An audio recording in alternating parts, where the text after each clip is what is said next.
Hi, Cara. Brian Cohen here with RHAP is a podcast. Excited to talk to you today. Very excited to have you back in the challenge world. I think a lot of people were probably clamming for that. What was that feeling like to have so many people, excited when you popped up back on All Stars and then here? That must have been such a thrill to have such a warm reception back into this world. Without the fans even asking for me, I wouldn't get to do what I do. So I'm incredibly thankful. And as hard as it is to take a break sometimes, and I think a lot of people could benefit from it, it's like it's like a refresh. It's like a blank slate, and thankfully I was able to make it to the end of both seasons that I went on. So we'll try to keep that streak going. Yeah, and a lot of changes this season for you. I think most notably, as it was kind of talked about this episode, was your relationship with Tori. Obviously, last time we saw you guys, you were having an argument on the reunion stage, and now here you are, like seemingly like good friends with each other. Can you give a little insight as to how that relationship changed during this season? Because it was. I wish we saw more of that on the episodes. I know I've said this to other people before, but I think the foot fetish foot club was more important of a story. But me and Tori had multiple conversations on camera, deep diving into our past, her version of, what happened with us, my version of what happened with us, where it went, why it went. And, we had plenty of those conversations. But I will say that the way it happened was right off the rip. Laurel and Johnny were so like, me, pay attention to me. We're your real enemies, that like I didn't Hmm. even have a chance to look around me to see who else was, aiming. And I was like, gotta put everything else on pause here. They're Yeah. they're right off the bat. And I think this season, with the strongest women that have ever competed, I think this season had just the most incredible women throughout all the eras. And Tori, what really, started to earn my respect not only was how well she was performing, like when I first met her on Dirty 30 to what she's become after all the seasons she's done. She's done so many seasons, and she is not just like floated or chilled. Like, she's made herself better each season, made herself better at puzzles, made herself better at any of her weaknesses. Like, she's Hmm. improved. Um, and I respect that out of a competitor. I respect someone who's not a quitter. I respect someone who does their best, but that also treats other people well. And when it came to me this season, it was like, not that she wanted to prove herself to me, but like she just did her best, and she treated me with respect Hmm. as a competitor, in the sense that when things became individual, um she it was the first challenge. We were running across the field and we had to put our balls in the tubes, and she immediately called me out. We were random drawed at the end of the field together, and she randomly goes, Kara, you're that's my tube, that's my station, don't put your ball in there, yours is next to it. And I was like, what? Because I went to go put my ball in her Hmm. tube, which would have theoretically saved her an extra run, gave me an extra one, and set me far back. And I was like, what? Like, that threw me for a loop. And then afterwards I was like, Tori, like, she came in first, I came in second right behind her. And after that, I was like, Tori, I'm like, you what?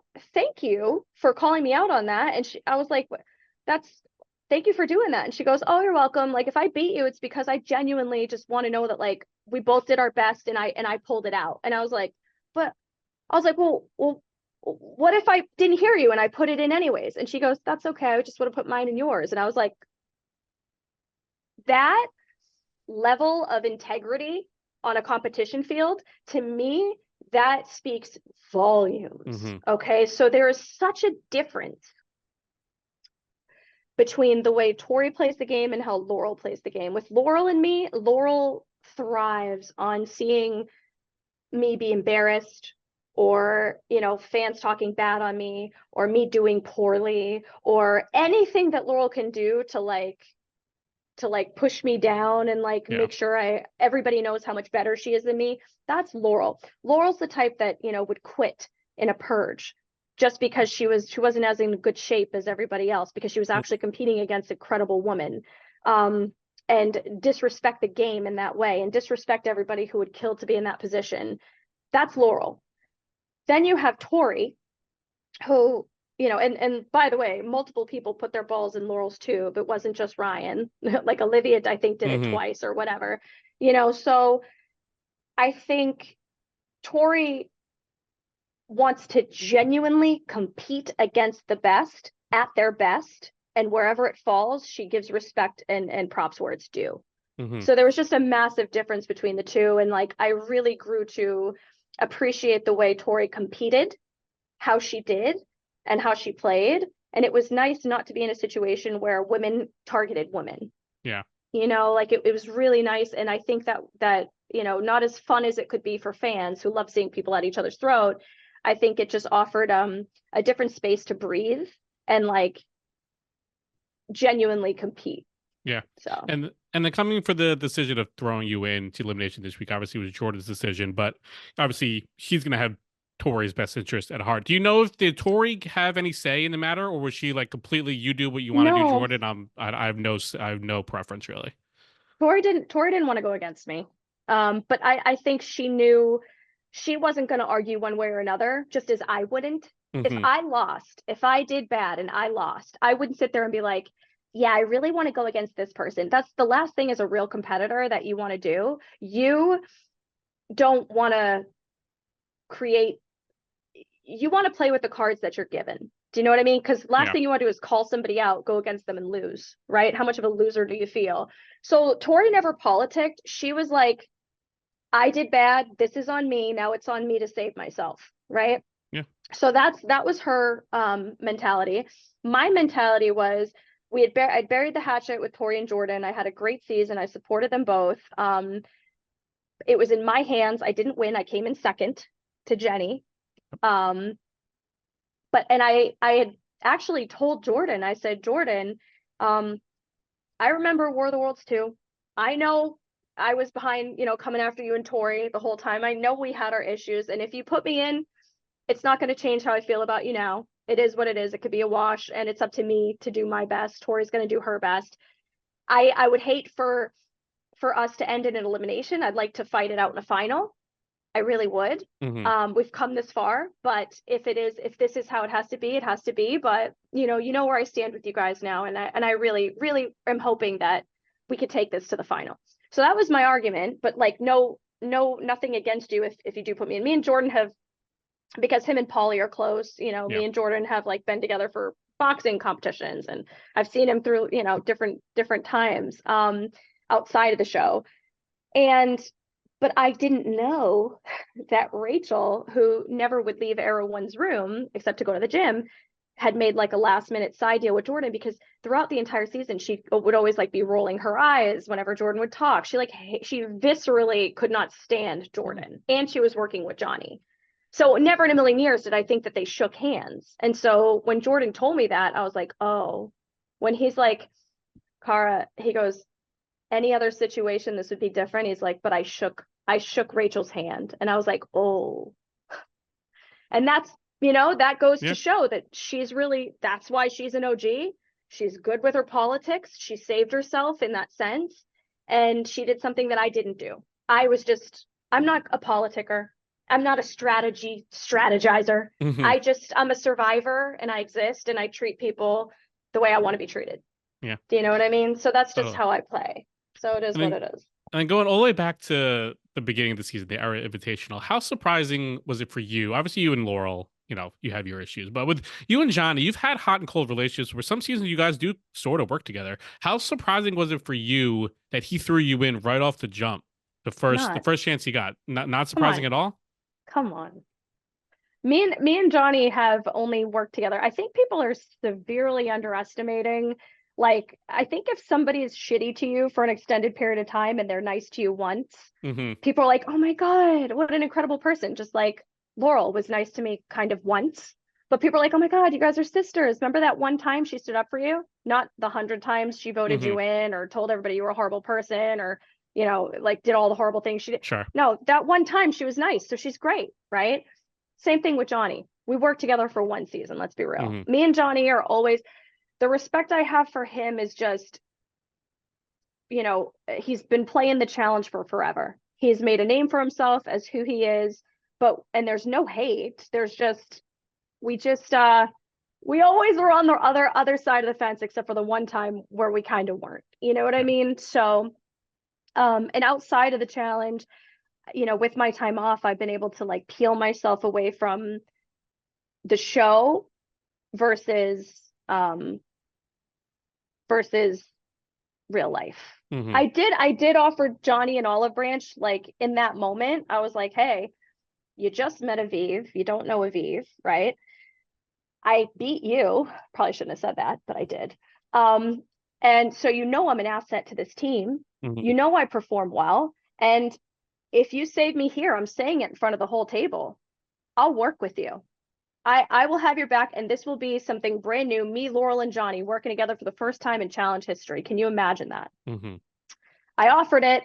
He declined. He burned the olive branch in my hand. And then he's the type of guy that'll forget, 2 seconds later what he did to you. And then he's like, oh, yeah, well, now you can, oh, it's silly. We're funny. We could do the podcast. But like, buddy, you know what I mean? Like, I don't Hmm. forget. You know what I mean? But he don't forget when people do it to him. He'll Yeah. remember it for seasons. Laurel will remember it for seasons. That's why she hated Michelle. Because like however many seasons ago, Michelle voted her in when she didn't even know her. And Right. so that's what Laurel was holding against Michelle. It's like, but yet you guys pull this to me out of the gate after how I performed. There's no reason other than it's personal. If you're trying to create a strong team and I'm offering you a deal and I don't renege on my deals because I don't make deals with anybody and I did it in front of everybody and they didn't take it. So that's on them. Yeah. From your time away watch, I don't know if you kept up with a lot of the new people. I know you popped up on 39. Like, was there anyone that you were super excited about seeing of like the new era, or now that you play with them, who you think is like a potential champion that you have your eye on? Like, who's got the Cara Maria scouting report that's like, oh, this person's a future champion in my eyes? Uh Could I be no don't one. Could be no one. yeah, I honestly I'm not very familiar with the new people at all. I kind of went MIA in the years that I was on the bench. Hmm. But I think after this season, like in hindsight, I think um I think I see a lot of myself in Michelle, except she already is a winner. She's a survivor, but I think she's an underdog with all the other women that she's with. I mean, she's running against a Tori, a Rachel, and a Jenny. Hmm. Like those, you look at those girls in a lineup and you're like, oh, and then there's Michelle, who's not built like a brick house. Right. You know what I mean? And so on paper, she's an underdog. But she went into multiple eliminations. Her boyfriend got sent home. Her Johnny's trying to sabotage her relationship because he wants control over Michelle and he knows he can't have that if she's with Devin. She's got Laurel pushing her down only to reel her back in to shove her down again so that she can watch her crawl back. You know what I mean? Because that's Laurel's psychological game. Yep. And I'm just seeing a lot of myself in Michelle's experiences and the way that she reacts to people and the way that she just like when somebody's mean to you, it's almost like but then they're kind of nice. She's almost like, oh, like she plays this like, oh, what can I do to like make you like me or get you to approve of me or anything like that. And I see like my early sensitive Cara Maria self, but Hmm. also the fighter in her. And I also see her now in the final against a shit brick house lineup of champion women. Yep. Do you know what I mean? Even though she's a champion in her own right from her own show. And I know after the path she's had to go, after she's had to send all of her friends home and what she's been through, I'm rooting for her. Yeah. I am. And who would have thought, right? Totally. And then just lastly, I know so much of your story, especially the beginning half, was so focused on Laurel. So is there anything else that, you wish the show really highlighted for you that was your story throughout the season that you wish the fans got a chance to see? Honestly, it's so much fun once Laurel was gone. Like there wasn't a whole lot. Like they showed my moments of Carl, they showed my silly bonding moments with Tori. I wish me and Tori's slowly coming together would be shown because it was Yeah. there was a lot of talking, there was a lot of like going back. Maybe it was just too much, it was too complicated to explain. Hmm. Um, but more of just not like we're enemies forever and all of a sudden, oh, they're friends and they're in drag. Like there was no explanation of that for the fans. So I do wish some of that was shown. Um, but other than that, I mean, I just honestly, I was able to, with the format of this season, with the whole targets, like if you're not a target, you have nothing to worry about it. If it's a girl's day, you have nothing to worry about. There was so much time for me to finally just like I can breathe because I'm used to being on defense the entire time. Like full anxiety, defense, fighting everybody, mentally having to figure shit out the whole time. And this time I was able to breathe. I performed well when I had to. I'm proud of I think everything came full circle with me and Tori at the end, literally. Um, I'm I'm sad that my streak of finals, like because I've made it to a lot of Yeah, finals, couldn't continue just for the it on paper. yeah. But I'm also this is probably the best final that I could ever not do. Mm. Like just looking at the fact that it's starting on a fucking boat. You know what I mean? And every girl left is arguably the best swimmers in the challenge game. Like I'm Yeah. average. I Hmm. might look bad in comparison to people that are really, really good, I but mean, I'm you did pretty great. You average. did great treading in the water, though. You got to give yourself a lot of credit. That was I, incredibly impressive. So, but this final looks like a lot of swimming. So yeah. I'm perfectly fine, and then on top of that, there's the whole karma votes that are going to take into effect. And regardless of me being cool with people or making I don't like leaving my fate or my performance in the hands of how does this person want to rate me? Yeah. I hate it. I know it's part of the game. That's what makes the challenge a challenge. I personally hate it. Totally. And that's where I Well, stand. I appreciate you taking some time to talk to me today. I'm so glad to have you back in this world. Hopefully, we'll see you many more seasons to come. So, thanks so much, Car. I'm Appreciate it. I'm gonna keep going. Thank you. Love to hear it. All right. Thank you.